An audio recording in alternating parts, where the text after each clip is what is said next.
नमस्कार दोस्तों, आप सुन रहे हैं कृष्ण चंद्र की लिखी कहानी एक तवाइफ का खत। मुझे उम्मीद है कि इससे पहले आपको किसी तवाइफ का खत न मिला होगा। ये भी उम्मीद करती हूँ कि आज तक आपने मेरी और इस कुमाश की दूसरी औरतों की सूरत भी न देखी होगी। ये भी जानती हूँ कि आपको मेरा ये खत लिखना किस कदर मायूब है, और वो भी ऐसा खुला खत। मगर क्या करूं, हालत कुछ ऐसे हैं कि इन दोनों लड़कियों का तगाजा इतना शदीद हो कि मैं ये खत लिखे बगैर नहीं रह सकती। ये खत मैं नहीं लिख रही हूँ, ये खत मुझसे बेला और बतूल लिखवा रही हैं। मैं सिद्दीक ए दिल से माफ़ी मांगती। अगर मेरे खत में कोई फिक्रा आपको नागवारा गुजरे, उसे मेरी मजबूरी पर महमूल कीजिएगा। बेला और बतूल मुझसे ये खत क्यों लिखवा रही हैं? ये दोनों लड़कियां कौन हैं और इनका तकाजा सही कदर शदीद क्यों है? ये सब कुछ बताने से पहले मैं आपको अपने मुत्तालिक कुछ बताना चाहती हूँ।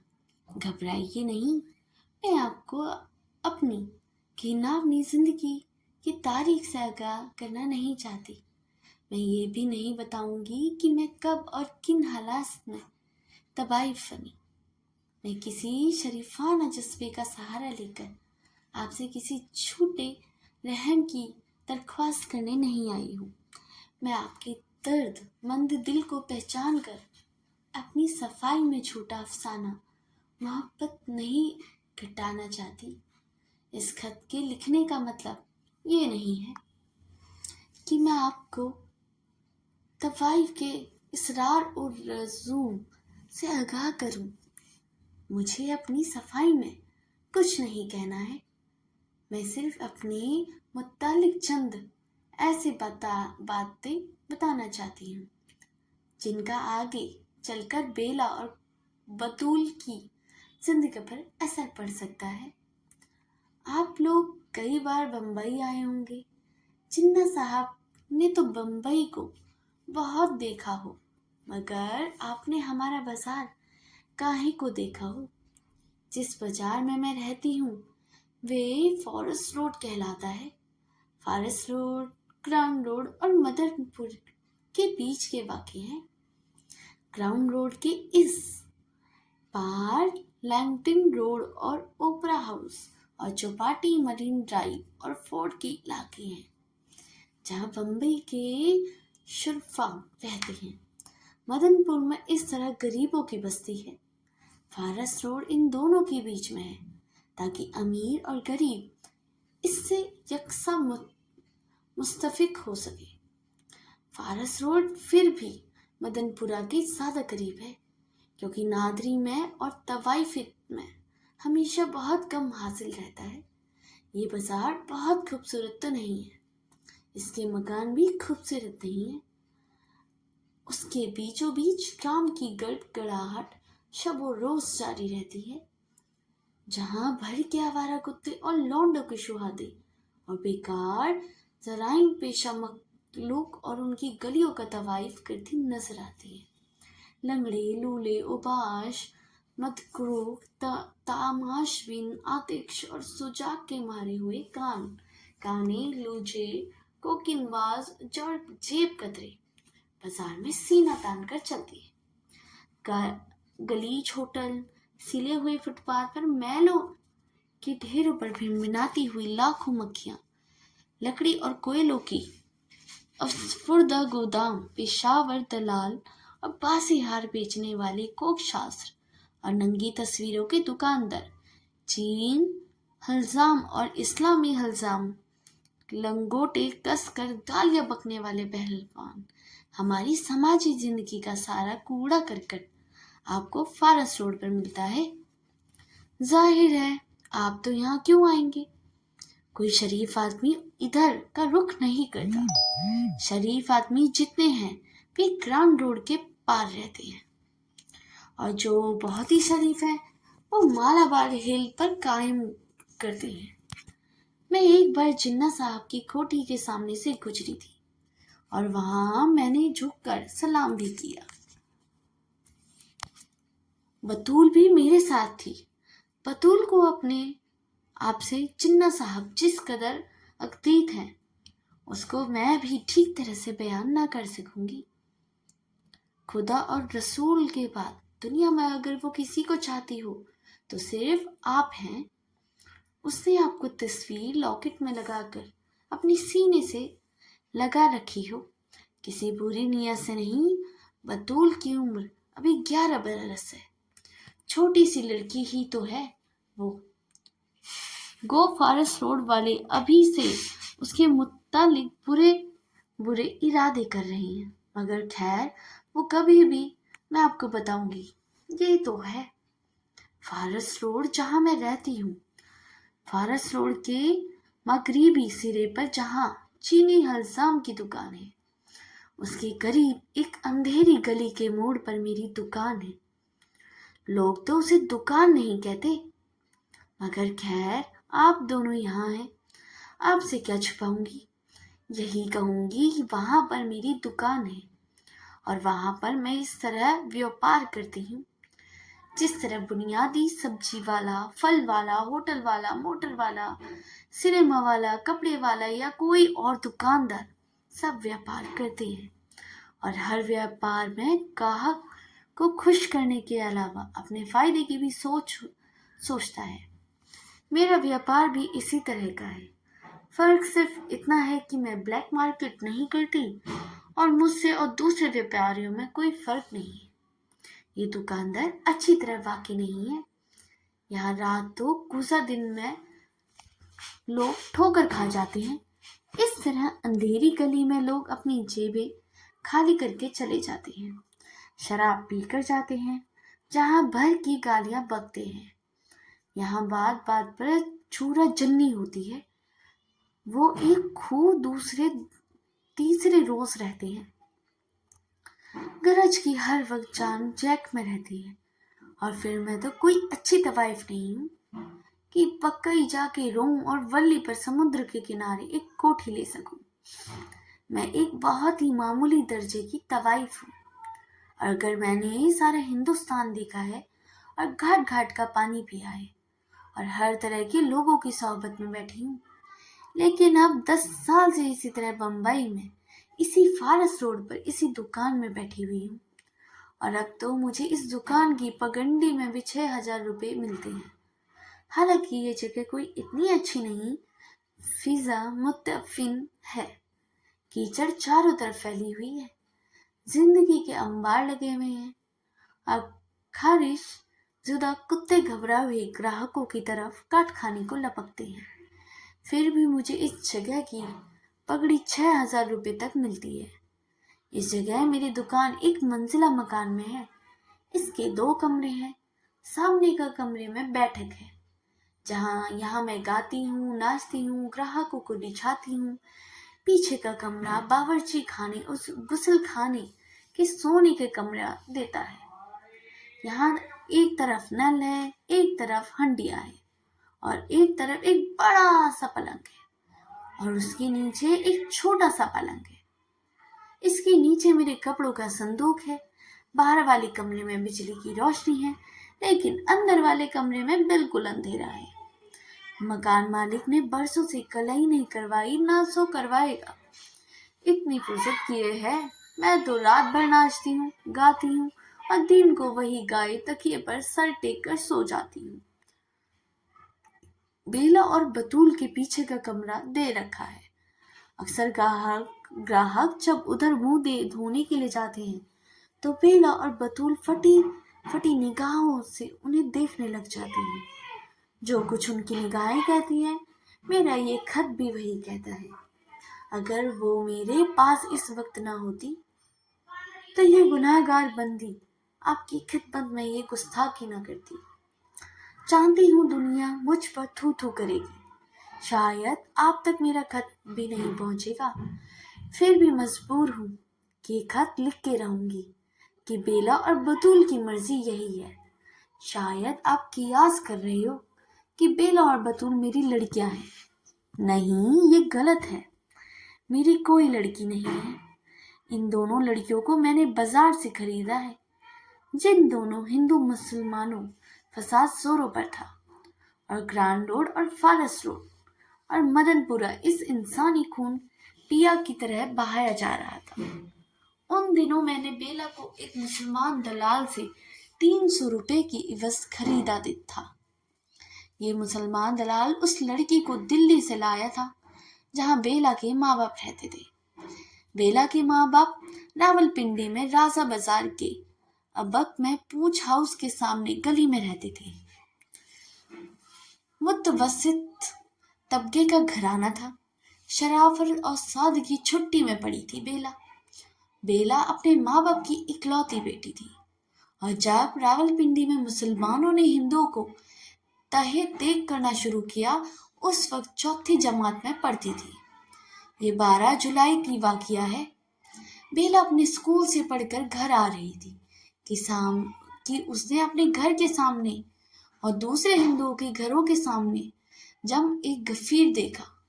ये लोग मुल्ला थे और घरों को आग लगा रहे थे, और लोगों को, उनके बच्चों को और उनकी औरतों को घर से बाहर निकालकर उन्हें कत्ल कर रहे थे। साथ अल्लाह अकबर का नारा भी बुलंद करते जाते थे। बेला ने अपनी आंखों से अपने बाप का कत्ल होते हुए देखा। फिर उसने अपनी आंखों से अपनी माँ को दम तोड़ते हुए भी देखा। वहशी मुसलमानों ने उसके पिस्तान काट कर फेंक दिए, और वो पिस्तान जिनके एक माँ और कोई माँ, हिंदू माँ या मुसलमान माँ या ईसाई माँ या यहूदी माँ, अपने बच्चे को दूध पिलाती है और इंसानों की जिंदगी में, कायनात की वहूसत में तख्लीक का एक नया बाब खोलती है। वे दूध भरे पिस्तान अल्लाह अकबर के नारे के साथ काट डाले गए। किसी के तकलीफ के साथ किसी ने जुल्म किया था। किसी जालिम अंधेरे ने उनकी रूह में एक शाही भर दी थी। मैंने एक कुरान पढ़ा है, और मैं जानती हूँ कि रावलपिंडी में बेला के माँ बाप के साथ जो कुछ हुआ वो इस्लाम नहीं था, वो इंसानियत न थी, एक दुश्मनी भी ना थी, वो इत्तिकाल भी ना था। वो एक ऐसी शहादत बेरहमी, बुज़दिली और शैतानियत थी जो तारीख के सीने से फूटती है और नूर की आखिरी किरण को भी दागदार कर जाती है। बेला अब मेरे पास है। मुझसे पहले वे दाढ़ी वाले मुसलमान दलाल के पास थी। बेला की उम्र 12 साल से ज़्यादा नहीं है जब वे चौथी जमात में पढ़ती थी। अपने घर में होती आज 5वीं जमात में दाखिल हो रही होती। फिर बड़ी होती तो उसके माँ बाप उसका ब्याह किसी शरीफ घराने के गरीब लड़के से कर देती। वे अपना छोटा सा घर बसाती और खाविंद से, अपने नन्हे नन्हे बच्चों से, अपनी घरेलू जिंदगी की छोटी छोटी खुशियों से। लेकिन उस नाजुक कली को बेवक्त खजी आ गई। अब बेला 12 बरस की नहीं मालूम होती। उसकी उम्र थोड़ी है, लेकिन उसकी जिंदगी बहुत बड़ी है। उसकी आंखों में जो डर है, इंसानियत की जो तलक्की है, या उसका जो लहू है, मौत की जो प्यास है, कायद ए आजम साहिब शायद अगर आप उसे देख सके तो उसका अंदाजा कर सकते हैं। उन बेआसरा आंखों की गहराइयों में उतर सके। आप तो शरीफ आदमी हैं। अपने शरीफ घरानों की मासूम लड़कियों को देखा होगा, हिंदू लड़कियों को, मुसलमान लड़कियों को। शायद आप समझ जाते कि मासूमियत का कोई मजहब नहीं होता। ये सारी इंसानियत की अमानत है, सारी दुनिया की मीरास है। जो उसे मिटाता है उसे दुनिया की किसी मजहब का कोई खुदा माफ नहीं कर सकता। बतूल और बेला दोनों साथ सगी बहनों की तरह मेरे यहाँ रहती हैं। बतूल और बेला सगी बहनें नहीं हैं। बतूल मुसलमान लड़की है और बेला ने हिंदू घर में जन्म लिया। आज दोनों फारस रोड पर एक रंडी के घर में बैठी हैं। अगर बेला रावलपिंडी से आई है तो बतूल जांधलर के गांव से, खेमकरन के एक पठान की बेटी है। बतूल के बाप की 7 बेटियां थी, 3 शादीशुदा और 4 कुंवारियां। बतूल का बाप खेम करने में एक मामूली काश्तकार था, गरीब पठान, लेकिन गयूर पठान जो दियों में करने में आके बस गया था। जाटों के इस गांव में यही 3-4 घर पठानों के थे। ये लोग जिस हिम्मत और आस्ती से रहते थे, शायद उनका अंदाजा पंडित जी आपको इस अमर से होगा कि मुसलमान होने पर भी उन लोगों को अपने गांव में मस्जिद बनाने की इजाजत ना दी। ये लोग घर में चुपचाप अपनी नमाज अदा करते थे। सदियों से, जब से महाराजा रणजीत सिंह ने अनान हुकूमत संभाली थी, किसी मोमिन ने उस गांव में अजान ना दी थी। उनका दिल इरफान से रोशन था, लेकिन दुनियावी मुसरबिया इस कदर शदीद थी, और फिर रवादारी का एक ख्याल इस कदर गालिब था कि लब वाह करने की हिम्मत ना होती थी। बतूल अपने बाप की चहेती लड़की थी, सातों में सबसे छोटी, सबसे प्यारी, सबसे हसीन। बतूल इस कदर हसीन है कि हाथ लगाने से मैली होती है। पंडित जी, जब आपको खुद कश्मीरी उल नस्ल हैं, तो फनकार हो के भी ये जानते थे कि खूबसूरती किसे कहते हैं। ये खूबसूरती आज मेरी जिंदगी के ढेर में गड़मड़ होकर इस तरह पड़ी है कि इस परख करने वाला कोई शरीफ आदमी अब मुश्किल से ना मिलेगा। इस गंदगी में गले सड़े मार दाढ़ी गुन मूछों वाले ठेकेदार, नापाक निगाहों वाले चार बाजारी ही नजर आते हैं। बतूल बिल्कुल अनपढ़ है। अपने सिर्फ जिन्ना साहब का नाम सुना था। पाकिस्तान को एक अच्छा तमाशा समझकर उनके नारे लगाए जाते थे, जैसे 3-4 बरस के नन्हे बच्चे भी इनकलाब जिंदाबाद करते फिरते हैं। 11 बरस की ही है तो वो अनपढ़ बतूल, जो चंद दिन ही हुए मेरे पास आई थी। एक हिंदू दलाल मेरे पास आया था। मैंने उसे 500 रुपये में खरीद लिया। इससे पहले वो कहाँ थी मैं ये नहीं कह सकती। हाँ, लेडी डॉक्टर ने मुझसे बहुत कुछ कहा है कि अगर आप उसे सुन ले तो शायद वो पागल हो जाए। बतूल भी अब नीम पागल है। उसके बाप को जाटों से बेदर्दी से मारा है कि हिंदू तहजीब के पिछले 6,000 बरस के छिलके उतर आए हैं और इंसानी बर्बरियत और वहशी नंगे रूप में सबके सामने आ गई है। पहले तो जाटों ने उनकी आंखें निकाल ली, फिर उसके मुंह पे पेशाब किया, फिर उसके हलक को चीर कर उसकी आंतें भी निकाल ली गई, फिर उसकी शादीशुदा बेटियों से जबरदस्ती मुंह काला किया।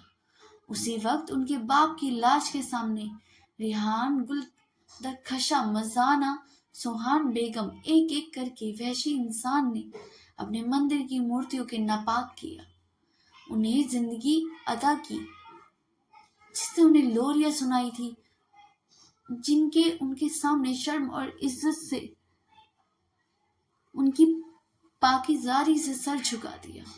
उन तमाम बहनों, बहू और माओं के साथ जना किया। हिंदू धर्म ने अपनी इज्जत खो दी थी, अपनी रावादारी तबाह कर दी थी, अपनी अज़म मिटा डाली थी। आज ऋग्वेद का हर मंत्र खामोश था। आज ग्रंथ साहिब का हर दोहा शर्मिंदा था। आज गीता का हर श्लोक जख्मी था। कौन है जो मेरे सामने अनजात की मुशवरी का नाम ले सकता है? अशोक के कत्बे का सुना था। एलोरा ने सन मसादों के गुना गा सकता था। बतूल के बेबस भिजे हुए होंठ, उनकी बाहों पर वहशी दरिंदों की दांतों के निशान, उसकी भरी हुई टांगों की नाहमवारी में तुम्हारी अंजदा की मौत है, तुम्हारे एलोरा का जनाजा है, तुम्हारी तहजीब का कफन है। आओ आओ, मैं तुम्हें इस खूबसूरती को दिखाऊं जो कभी बतूल थी, मुहत्तफिन लाश को दिखाऊं जो आज बतूल है। जज्बे की रौ में बहकर मैं बहुत कुछ कह गई। शायद ये सब मुझे ना कहना चाहिए थे। शायद इससे आपकी सुबकी है, शायद इससे ज्यादा नागवर बातें आपसे अब तक किसी ने न की हो, न सुनाई हो। शायद आप ये सब कुछ नहीं कर सकते, शायद थोड़ा भी नहीं कर सकते। फिर भी हमारे मुल्क में आज़ादी को आ गई है, हिंदुस्तान और पाकिस्तान में, और शायद एक तवाइफ को भी अपने रहनुमाओं से पूछने का हक ज़रूर है कि अब बेला और बतूल का क्या होगा। बेला और बतूल 2 लड़कियां हैं, 2 कौमें हैं, दो तहजीबें हैं, दो मंदिर और मस्जिद है। बेला और बतूल आजकल फारस रोड पर एक रंडी के यहाँ रहती हैं, जो चीनी हसाम के बगल में अपनी दुकान का धंधा चलाती है। बेला और बतूल को यहाँ धंधा पसंद नहीं। मैंने उन्हें खुद खरीदा है। मैं चाहूँ तो उनसे यहाँ काम ले सकती हूँ, लेकिन मैं सोचती हूँ मैं ये काम नहीं करूँगी जो रावलपिंडी और जालधरन ने उनसे किया है। मैंने उन्हें अब तक एक फारस रोड की दुनिया से अलग थलग रखा है। फिर भी जब मेरे ग्राहक पिछले कमरे में आ जाकर अपना मुंह हाथ धोने लगते हैं, उस वक्त बेला और बतूल की निगाहें मुझसे कहने लगती है, मुझे उन निगाहों की ताब नहीं। मैं ठीक तरह से उनका संदेशा भी आप तक नहीं पहुंचा सकती। आप क्यों ना खुद उन निगाहों का पैगाम पढ़ ले। पंडित जी, मैं चाहती हूँ कि आप बतूल को अपनी बेटी बना लें। जिन्ना साहब, मैं चाहती हूँ कि आप बेला को अपनी दख्तर नेक अख्तर समझे। चाहे एक दफ़ा उन्हें इस फारस रोड के चंगुल से छुड़ा कर अपने घर में रखे और उन लाखों रूहों को नोहा सुनाइए। ये नोहा जो नवाखाली से रावलपिंडी तलक और भरतपुर से बम्बई तक गूंज रहा है। क्या सिर्फ गवर्नमेंट हाउस में उनकी आवाज़ सुनाई नहीं देती? ये आवाज़ सुनेंगे आपकी मुखलिस फारस रोड की एक तवाइफ। तो दोस्तों, अगर आपको ये स्टोरी अच्छी लगी हो तो इसे लाइक, शेयर और सब्सक्राइब करना ना भूलिएगा। मिलते हैं अगली कहानी में। तब तक के लिए धन्यवाद।